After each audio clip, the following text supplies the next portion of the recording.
Olá, você está no meu canal, Professor Manolo da FEA USP, e hoje vamos tratar das questões constantes no Boletim Focus, que o Banco Central acaba de divulgar.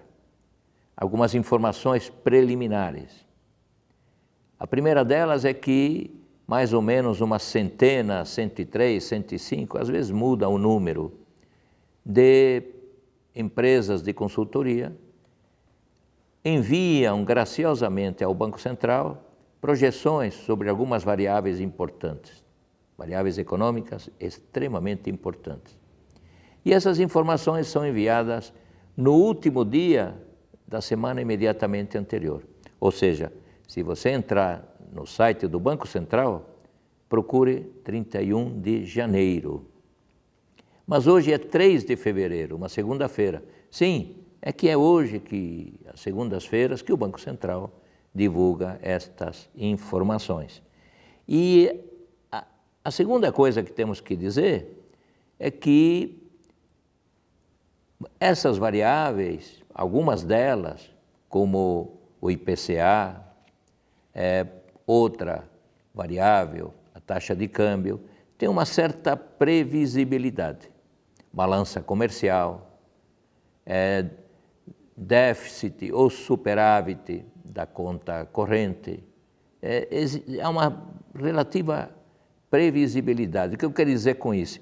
Que é uma fonte enorme de informações que são semanais, são quinzenais, são mensais, que vão dando volume para que os pesquisadores, os economistas, através de modelos econométricos, façam suas projeções. Então, sobre taxa de juros fica relativamente fácil. O Banco Central norteia a taxa de juros que vai, digamos, vigorar nos próximos meses. Logo, na próxima quarta-feira, o Banco Central vai ter uma nova reunião, na verdade o Copom, Comitê de Política Monetária, vai ter uma nova reunião e vai decidir sobre a taxa de juros. Estamos hoje com uma das menores taxas de juros da história mais recente do Brasil, 4,5% ao ano. Será que ela vai diminuir para 4,25%? Talvez não, talvez seja muito cedo para continuar a taxa de juros caindo. Uma certa cautela o Banco Central certamente vai ter, mas só na semana que vem é que eu poderei dizer a vocês o que o Copom, o Comitê de Política Monetária, acabou decidindo.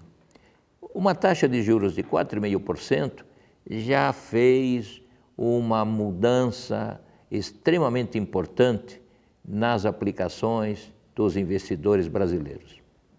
Migrações estão sendo vistas, saindo dos fundos de renda fixa, indo para fundos multimercado, para fundos imobiliários, para mercado de bolsa e assim por diante. A taxa de juros é uma das variáveis mais importantes da macroeconomia, junto com a taxa de câmbio, que também é outra variável extremamente importante. E essas duas variáveis, junto com a situação fiscal, acabam determinando a taxa de inflação que vai vigorar num determinado momento na economia brasileira. Então nós estamos convivendo com taxas de câmbio nesse momento mais elevadas, 4,28 centavos, R$ 4,28 por dólar, 4,24 e assim por diante. Em função, é claro, deste vírus que está causando certos temores na China e devemos também aqui no Brasil e no mundo inteiro permanecer cautelosos e preocupados. É necessário um determinado período de tempo para que todo mundo acabe ficando imunizado. Mas do jeito que vão as coisas e com a ajuda do grande arquiteto do universo, estaremos livres deste mortal vírus aqui no Brasil. Essa é a razão porque está a taxa de câmbio ligeiramente acima do previsto aqui. O previsto está em reais e 10 centavos até o final do ano. É provável que seja esta a taxa de câmbio, mas também é provável que não seja. São projeções futuras.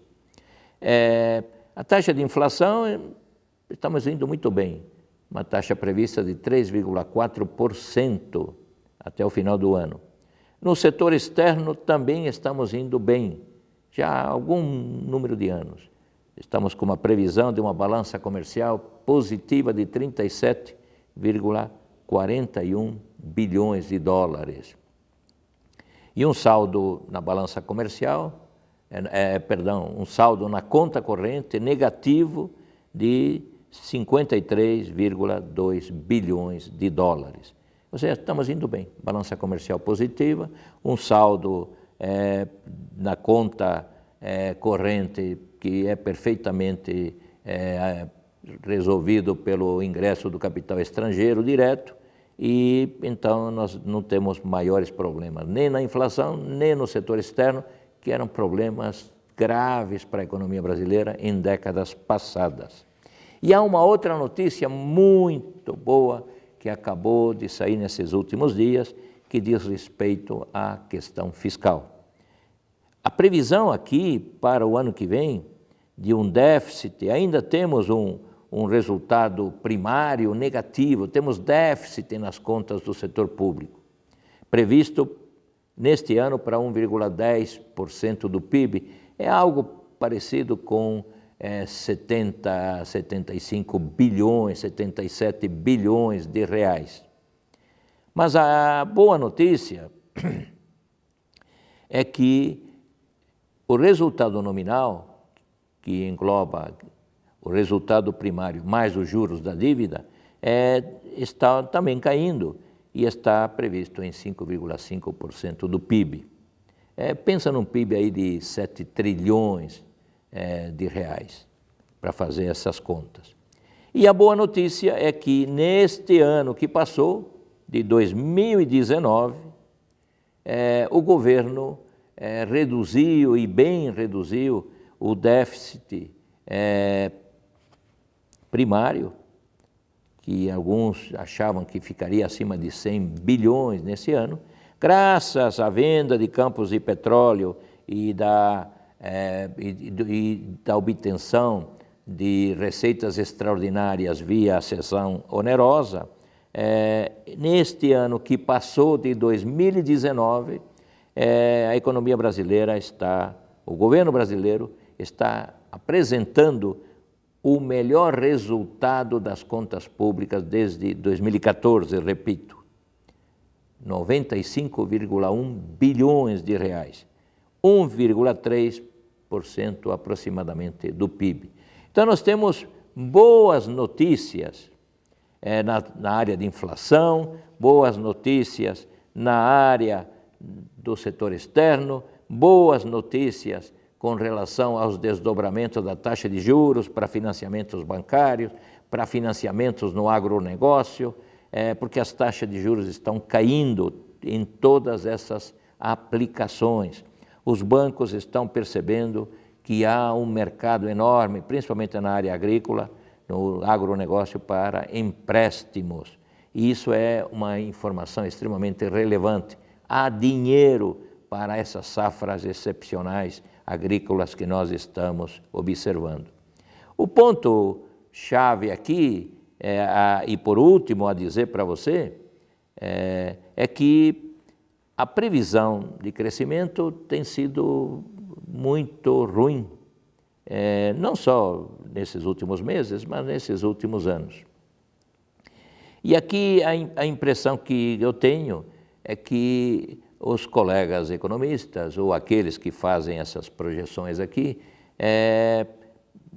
não atentam muito para os vários setores da economia e vão olhando informações aqui e acolá e, de repente, enviam uma informação para o Banco Central, e o Banco Central, lembrando sempre, pega a mediana das informações. Tudo isto que eu estou falando, de taxa de juros, taxa de câmbio, sobre as outras variáveis, é a mediana das informações. E a variável aqui mais vulnerável, que tem sido digamos, mais atacada pelos críticos, com toda razão, é o crescimento da economia, que, via de regra, tem sido superestimado nesses últimos anos. Mas estamos olhando de outra forma esse número, o crescimento de 2,3%, acreditando até que ele possa ser maior até o final desse ano. Talvez 2,5%, talvez 2,7%.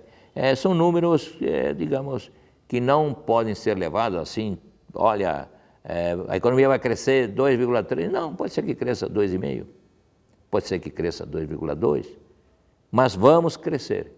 Essa é a informação relevante. Vamos crescer muito mais do que em 2019, mais do que nos últimos anos.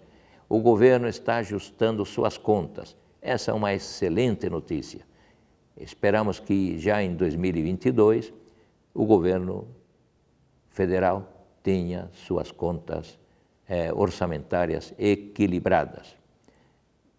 Dá um sininho aí, ativa o sininho.